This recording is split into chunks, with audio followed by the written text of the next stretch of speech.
Assalamualaikum warahmatullahi wabarakatuh. Bayangkan satu momen yang pasti akan dialami oleh setiap manusia. Momen ketika semuanya berubah. Nafas terakhir sudah terlepas, dunia perlahan menjauh, dan kamu kini terbaring kaku di dalam liang lahat. Orang-orang yang kamu cintai tadi menangis di sekelilingmu, tapi sekarang satu persatu mereka mulai pergi. Inilah awal dari perjalanan yang sebenarnya. Rasulullah Shallallahu Alaihi Wasallam pernah menggambarkan satu momen yang sangat dalam dan menyentuh. Dalam sebuah hadis riwayat Bukhari dan Muslim, beliau bersabda bahwa ketika seseorang telah dikuburkan dan orang-orang yang mengantarnya mulai meninggalkan kuburannya, dia bisa mendengar suara langkah kaki mereka yang menjauh. Bayangkan itu, kamu tidak lagi bisa membuka mata seperti di dunia, tapi kamu sadar, kamu tahu mereka semua pergi. Dunia benar-benar telah meninggalkanmu. Di titik ini, muncul pertanyaan yang sering muncul di hati banyak orang. Apakah kita bisa melihat mereka? Para ulama menjelaskan bahwa yang jelas disebutkan dalam hadis adalah kita bisa mendengar langkah kaki mereka. Tentang melihat, ada perbedaan pendapat. Namun sebagian ulama menyatakan ruh memiliki kesadaran terhadap keadaan sekitarnya, sesuai kehendak Allah. Yang pasti, kamu tahu kamu sendiri. Dan disitulah ujian pertama dimulai. Tak lama setelah kesunyian itu datang, dua malaikat yang sangat agung dan menakutkan akan hadir. Mereka dikenal sebagai Munkar dan Nakir. Rasulullah Shallallahu Alaihi Wasallam bersabda dalam hadis riwayat Tirmidzi bahwa dua malaikat ini akan mendudukkan mayit dan mulai bertanya. Suasana yang tadinya sunyi berubah menjadi tegang. Pertanyaan pertama mereka sederhana, tapi menentukan segalanya. Man Rabbuka? Siapa Tuhanmu? Madinuka? Apa agamamu? Ma taqulu fi hadza ar-rajul? Apa pendapatmu tentang laki-laki ini, yaitu Nabi Muhammad sallallahu alaihi wasallam?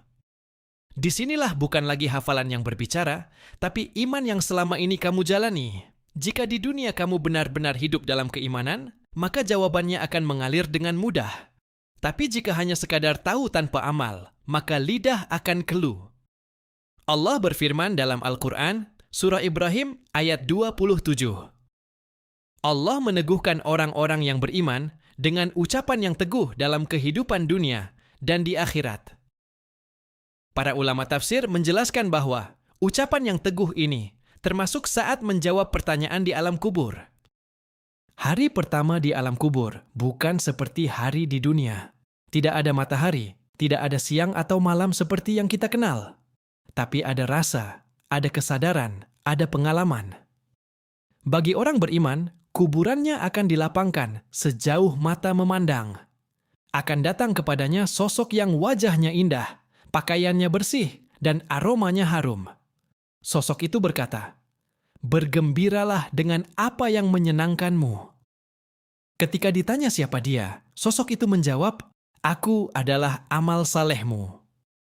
Bayangkan, semua kebaikan kecil yang pernah kamu lakukan, solatmu, sedekahmu, bahkan senyummu, semuanya berubah menjadi teman setia.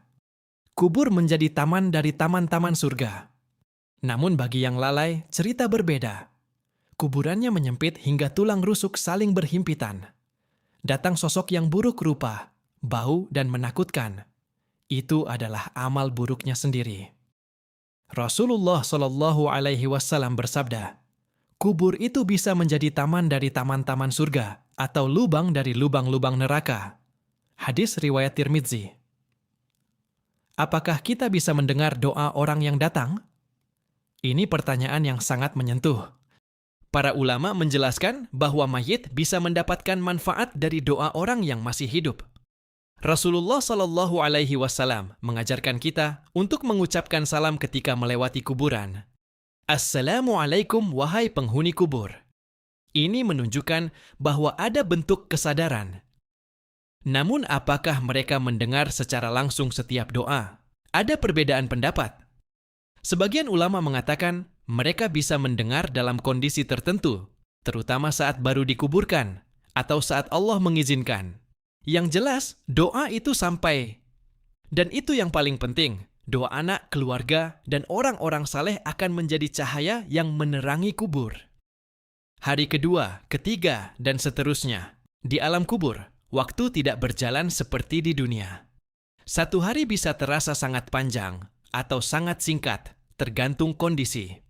Bagi orang beriman, waktu terasa seperti istirahat yang tenang. Mereka berharap kiamat segera datang karena ingin bertemu dengan kenikmatan yang lebih besar. Namun bagi yang mendapat azab, setiap waktu adalah penderitaan. Allah berfirman dalam surah Al-Mu'minun ayat 99 sampai 100 tentang keadaan setelah kematian. Di hadapan mereka ada barzakh sampai hari mereka dibangkitkan. Barzakh adalah alam pemisah antara dunia dan akhirat. Disinilah kamu akan tinggal sampai hari kiamat. Siksa dan nikmat kubur bukan sekadar cerita. Rasulullah SAW pernah melewati 2 kuburan, lalu beliau bersabda bahwa keduanya sedang disiksa. Yang satu karena tidak menjaga diri dari najis saat buang air, yang satu lagi karena suka mengadu domba. Hal-hal yang sering dianggap sepele di dunia, ternyata berat di alam kubur. Namun sebaliknya, ada juga amalan yang bisa menyelamatkan. Membaca surah Al-Mulk misalnya. Dalam hadis disebutkan bahwa surah ini akan memberi syafaat bagi pembacanya hingga diampuni. Sedekah jariah, ilmu yang bermanfaat, dan doa anak saleh, semuanya terus mengalir. Satu hal yang sering dilupakan adalah kesepian. Tidak ada lagi notifikasi, tidak ada suara manusia, tidak ada distraksi dunia. Hanya kamu dan amalmu. Jika di dunia kamu terbiasa dekat dengan Allah, maka kesendirian itu akan terasa damai. Namun jika tidak, maka kesunyian itu bisa menjadi sangat menakutkan. Waktu terus berjalan, entah berapa lama. Lalu suatu hari, sangkakala ditiup oleh malaikat Israfil. Alam semesta hancur, dan kamu akan dibangkitkan dari kuburmu. Allah menggambarkan dalam Al-Quran, surah Yasin ayat 51. Dan ditiuplah sangkakala, maka tiba-tiba mereka keluar dari kuburnya menuju kepada Tuhan mereka. Saat itu kamu baru sadar bahwa masa di kubur yang terasa panjang ternyata hanya seperti sebentar. Sekarang coba tarik napas. Bayangkan jika hari ini adalah harimu. Siapa yang akan mendoakanmu? Apa yang akan menemanimu di kubur? Apakah amalmu sudah cukup untuk menjadi teman yang baik? Alam kubur bukan akhir, tapi awal dari perjalanan panjang menuju akhirat. Dan yang paling menenangkan dari semua ini adalah, kita masih punya waktu. Waktu untuk memperbaiki sholat, waktu untuk meminta maaf, waktu untuk bersedekah, waktu untuk kembali kepada Allah. Karena ketika saat itu benar-benar datang, tidak ada lagi kesempatan kedua. Kematian bukanlah sesuatu yang jauh. Ia lebih dekat dari yang kita kira. Dan alam kubur bukan sekadar cerita. Ia nyata. Ia menunggu. Dan suatu hari nanti, itu akan menjadi rumah kita. Semoga ketika hari itu tiba, kubur kita menjadi taman yang indah, penuh cahaya, dan penuh ketenangan. Amin.